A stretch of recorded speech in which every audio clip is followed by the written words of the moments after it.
Alright, today we're finally taking care of a problem I've been putting off for way too long. I should pop these off and grease these bearings while I'm in here. Yeah, because there's plenty. Hopefully that fixes it. Anyways, we're going to replace the bushings and rebuild the suspension, replace these old coils. Yeah, the whole 9 yards. That kingpin's going to be the worst part, but we should handle it. Alright, I just took off these caps, loosened the 26mm or 1 1/8 inch retaining nut, took the bearing out, repacked it, and yeah, they were pretty bad. Let's figure out what we want to start with. I guess what I can do is I can take off the trailing arm and drop this I-beam. Well, finally fought and got these calipers off. What a stupid design, by the way. And yeah, then I just decided to take the drag link out, which is now over there. And I made a rookie mistake because I wasn't thinking, and I broke the ball joints loose with a steel hammer instead of a dead blow. So I'm now buying a new outer tie rod for that side because it's gonna need to get cut off. But you know, live and learn. I only need to replace one castle nut on this, but it works other than that. Now I'm removing the shock, getting ready to remove the trailing arm and the bolt that holds the trailing arm to the I-beam. So that is the only anti-rattle clip I have for any of my pads. So that explains why there's a lot of rattle. So I won't have that part for another 3 days. I should have just got the inner tie rod too, because that looks to be rough, but oh well. We'll replace that later on the road if we need to. Well, got the right side out. Oh boy. That was horrendous. That thing was heavy. I was underneath it and I took it off because it was caught on the bushing right there. So I lifted it up with my legs to get it out of that, and when all the weight finally got down, oh, I had to drag. You can see my drag marks dragging all the way.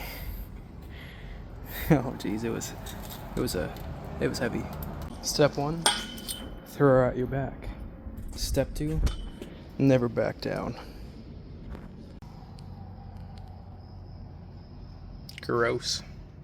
Anywho, after hours of beating, I finally got this out. Yay. Well, it's the next day, and I ended up using a ball joint press to get this pushed in, using that and a cup. So I got this seated. Now I'm just going to put it back together. So I still need to do the other side, but for right now I'm just going to put this back together.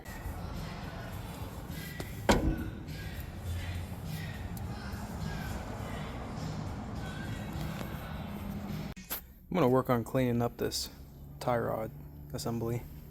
Get these all cleaned up with a wire wheel. Looks like someone already replaced the inner tie rod, which is great because I'm replacing the outer tie rod because I fucked up the threads. So anyways, let's count the threads, take it apart so I can at least get it semi-close to being aligned. Y'all want to change your bump stops for your suspension? First, you gotta dig them out. God, look how gross this is. Jesus. Clean up the top though. Yuck. Good as new.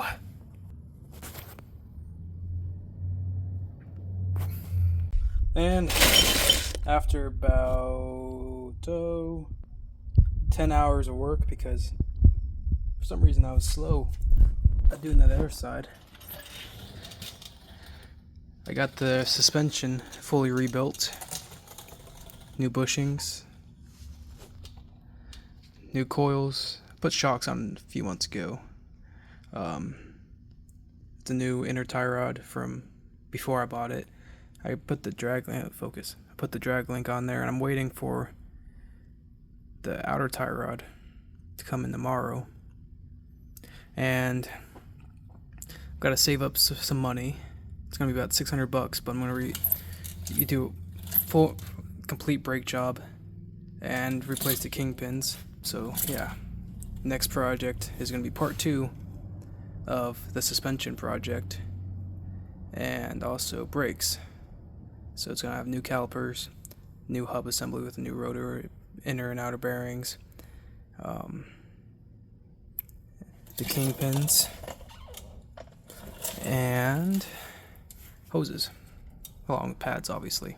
So that will complete the front end. Then I can finally get it aligned and stop absolutely annihilating my tires. I just rotated them. So guess I'll be back tomorrow with the drag or the outer tie rod. Well, just finished up with the 77 suspension, B minus the kingpins, obviously. And look how bad the camber is. It's pretty bad on both sides. But I heard that when doing bushings and stuff, it will raise the ride height until it settles.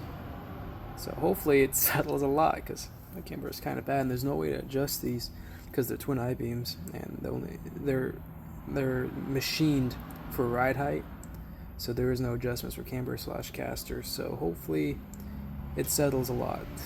But yeah, finally done. Took forever.